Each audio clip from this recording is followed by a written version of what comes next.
Okay, oh my goodness, I started at the beginning again. Let me zoom through here till we get to our... Okay, common technical errors.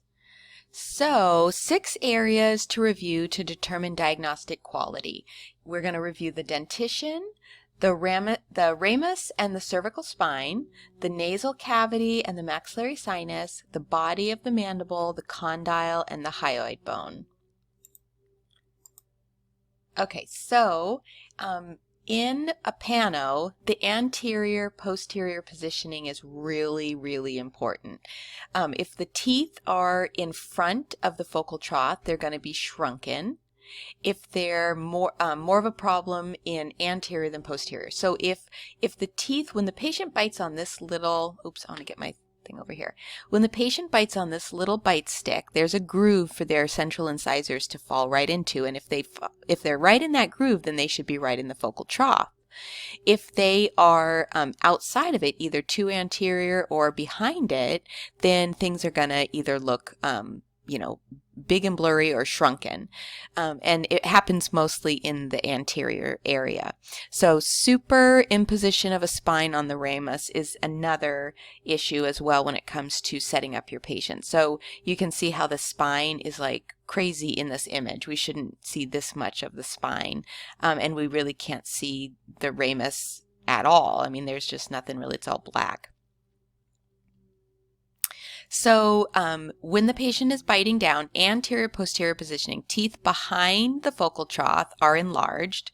So if they haven't bit into this thing and they're behind it, they're like right into the little slit of this bite stick is the focal trough. If they're behind it, then their teeth are going to be enlarged and blurry. So you can see in this little schematic, that's what they're trying to show.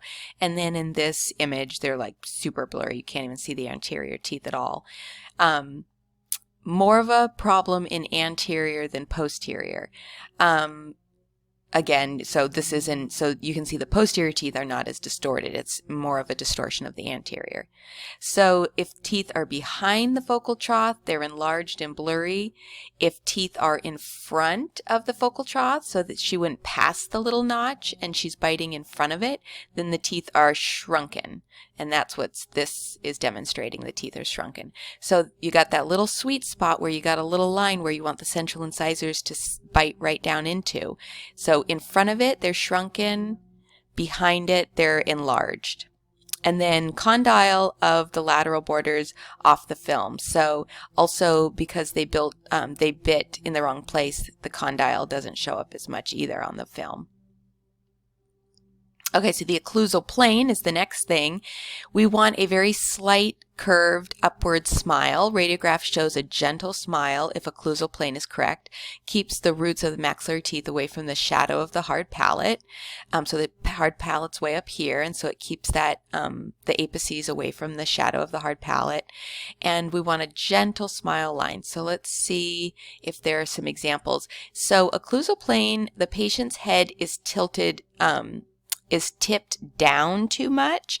So I kind of like to think about it like I visualize somebody holding your cheek, and then if you push your chin down, if you hold your hands on either side of your cheek, and then you push your head down, your cheeks are going to kind of smush up. And so that's what I think of what happens when you tilt the head down is everything smushes up and you get this kind of creepy smile effect. And then opposite, if we go to the next one here, and then if you think about holding your hands on either side of your cheeks kind of firmly and then pulling your hands kind of down, and then it makes this kind of, because we're pulling your head up and it inadvertently pulls your cheeks down and gives you this kind of creepy like frowning face. So if you look up, the sides of the teeth go down in a frown. If the patient is tilted chin down, everything kind of goes up in kind of a creepy jack-o'-lantern or Joker kind of smile. So you kind of have to just give yourself a visual cue as to know if it's up or down, which way the smile line's going to go. So patient's head tipped down too much, kind of a creepy jack-o'-lantern smile, excessive curve of the occlusal plane, condyle at the top. So the condyle is going to get way distorted way up top. And sometimes this image you can still see the condyle super well, but you can see how it's way up high against the sinuses and the orbits of the eyes. Or the eye sockets. And then occlusal plane, the patient's tipped up, everything kind of slopes down, patient's chin up, smile line slopes down. You just have to figure out something that'll help you memorize that. I just like the visual, I do that visual cue, and that kind of helps me. Patient head not tipped far enough, or patient's head not tipped far enough. I don't know if I like that. I think they're tipped too high up is I think what it should be saying. Occlusal plane is too flat. Oh, maybe they're saying, oh, this is not the frown yet. This is, so if the patient's chin again is in the, so it is kind of high. This is, the chin is up a little bit too high, so it's flattened out the occlusal plane. So you want that gentle smile. And then if it's even more excessive, then you get the frown. But the occlusal plane is too flat. The image is distorted. Maxillary roots are covered by the hard palate. You can see the hard palate here, and it's right at the roots. And then loss of the head of the condyle. It's off the edge of the film. So the condyle's off the film. Okay, midline center. So you can see that something looks wonky here, and that's because the patient bit down not in the center. So when you turn on the Pano, these laser lights are going to show for the Frankfurt line, which we'll talk about later, and then the midline, midline is centered right down mid-sagittal plane. So if the patient is rotated either off to the right or the left, then the Pano is not going to come out even. You can see that it looks thicker on this side of the ramus is thicker on that side and thinner over here. The condyles are in different positions, so it's just kind of wonky. So mid-sagittal plane should be vertical. Check light from behind the patient, not from the side. So you want to make sure you're looking right in the reflection of the mirror to see that the light's going right down the middle of their nose. Head rotation causes one side to be larger and the other to be smaller, and then side closest to the film will appear smaller. Oops, I think I skipped one.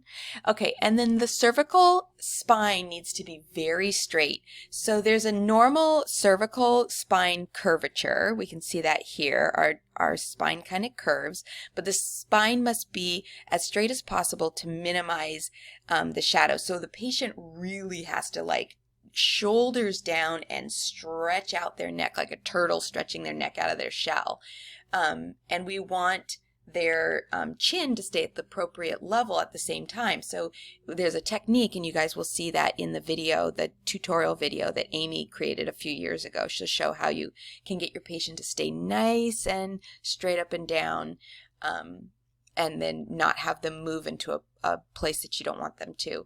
So ask your patient to move their feet forward so the spine will straighten. So you're going to put your foot out in front of the patient and say, move your feet forward until your feet hits my foot. And it's going to put their whole body at a little bit of an angle, but it's going to help straighten out their spine. They must hold on to these handles, or else they're going to feel like they're going to fall backwards, and they probably would because you have their feet kind of in front of them. And I think you just make sure you guys watch the tutorial video so some of this stuff makes sense, because you kind of have to watch all the pieces, all the content here in order to put all these pieces together. And then we'll also practice it in lab. Okay, so a straight spine. So you don't want to have a shadow or a ghost image of the spine, or minimize the ghost image of the spine in the center of the Pano. You want to be able to see the anterior teeth very clearly. So that's why it's so important to have a straight spine. If the spine is not straight, you're going to get this very white, blurry ghost image of the spine that's on either side, and it's going to obscure the anterior teeth. Now, if somebody has a very short neck or a stiff neck or they're in a wheelchair, this could be a problem to avoid altogether, and you might get some kind of distortion or something. So, with some people, it just might not be avoidable. But if what you're looking for is in the posterior region, then that's okay. But it might just not be even, there might not be a point in even taking a pano if the patient's not able to stand in a way that's going to give a good image.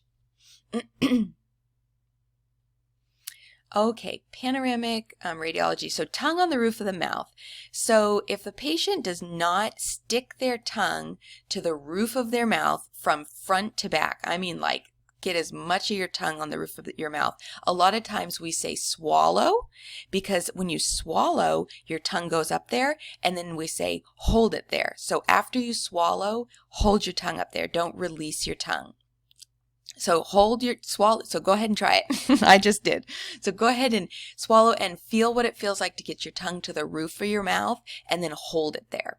And that's what we want. So it's like holding your tongue up there like with some peanut butter or something. And so if they don't do that, then you can see this very big black space, and it's going to vary with each patient and where their tongue is and how much they put their tongue up there and how much they didn't. Did they just put the anterior half of their tongue up but not the back portion of their tongue, things like that. But here you can see this is a very large open black space that's obscuring the apices completely.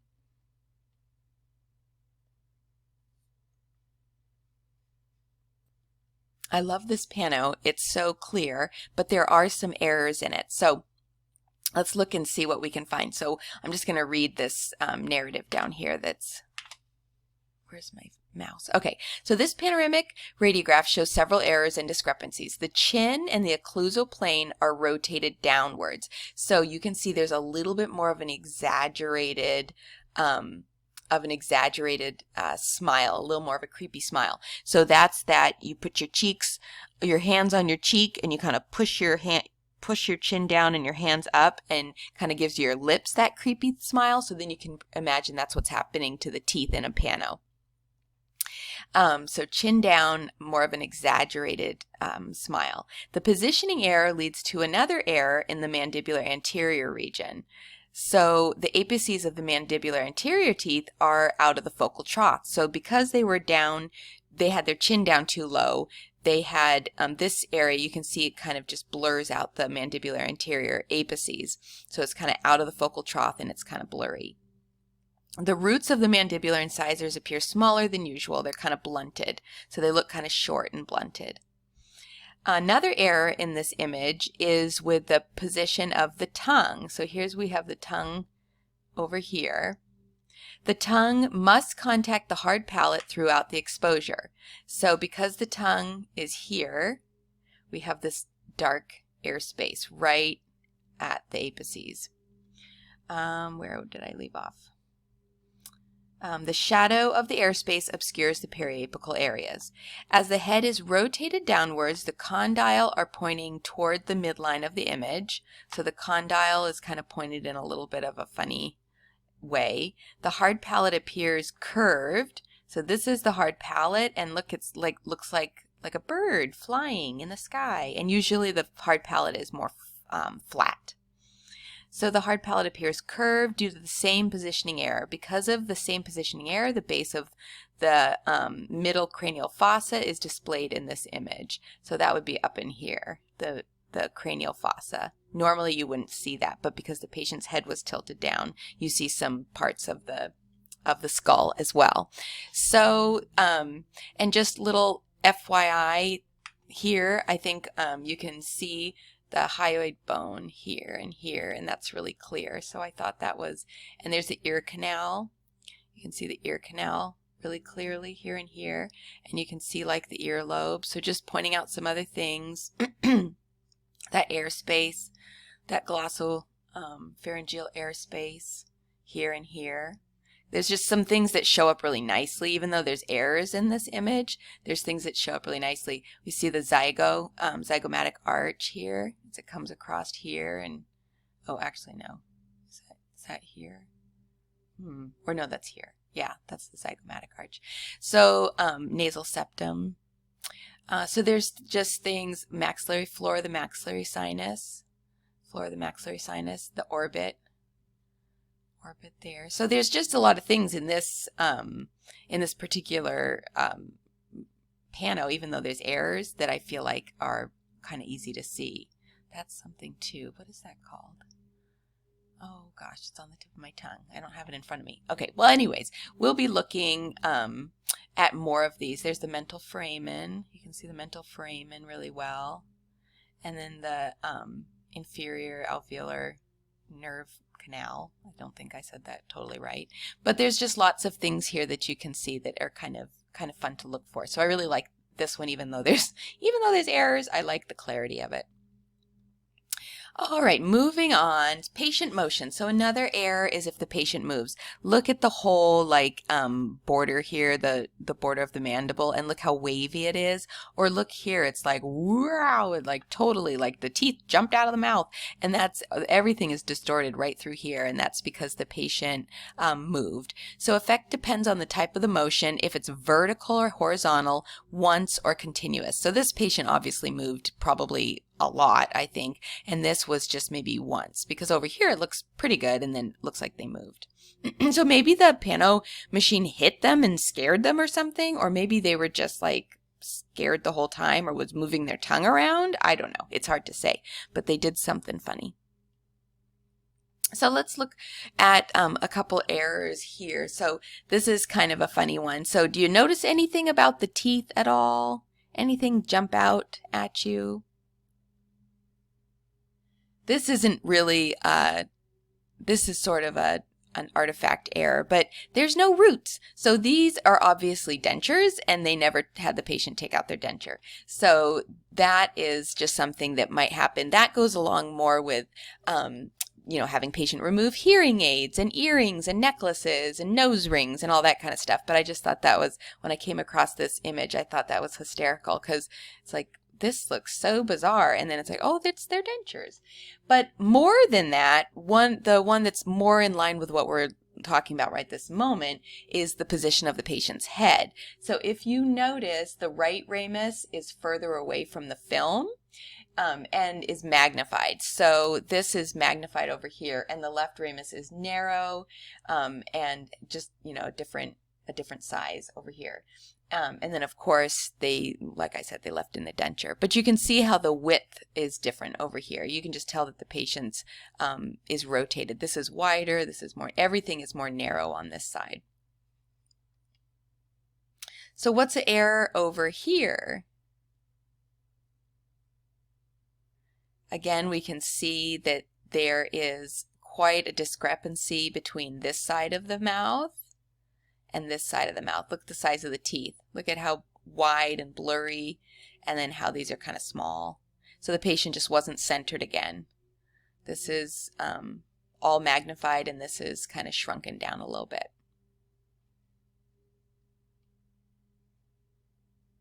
And then look at the border here. See how it's wavy? And then this is quite a cervical spine ghost image here. But this is, and then look at this tooth. You even see 3 roots, which is not supposed to happen on the mandible. So there's just some crazy movement happened here. You can see it all the way through this whole side. So they moved. So now we have a strong cervical spine ghost image right through the center. And then we have some other ghost images. Now, this actually completely, I'm super confused with the ghost images here, because I see these down here, but I don't think that those are these pieces of metal, because ghost images are opposite and they're higher. So that doesn't really make sense to me unless there's something going on that I just don't really understand. But there's definitely a bright spot. So on this panoramic, though, the anterior teeth are wider than usual. So you can notice that these are pretty wide and blunted. And the patient did not properly bite on the bite stick. The anterior teeth were farther away from the groove so they're out of the focal trough, therefore the anterior teeth are magnified. On the midline of the image, the white shadow is the cervical. So that's the big thing here, is this ghost image of the cervical vertebrae. Since the anterior teeth were away from the film, the soft tissue of the nose was also in the focal trough. So now if you look closely, do you see this right here? This is the soft tissue of the nose. So because they were positioned too, what did it say, too anterior, or they just weren't biting in the focal trough, the Pano ended up picking up some of the soft tissue of the nose. Let's see, and then the vertical position of the patient is also not correct. The superior margins of the condyle heads are not recorded. So the condyle is off of the Pano. So the condyle should be more like down here, so you can actually see the condyle and the coronoid process and the, oh my gosh, the notch. What's the notch? So this is all positioned way too high. So the positioning is off, and it's caused a number of errors on this film. Is it the sigmoid notch?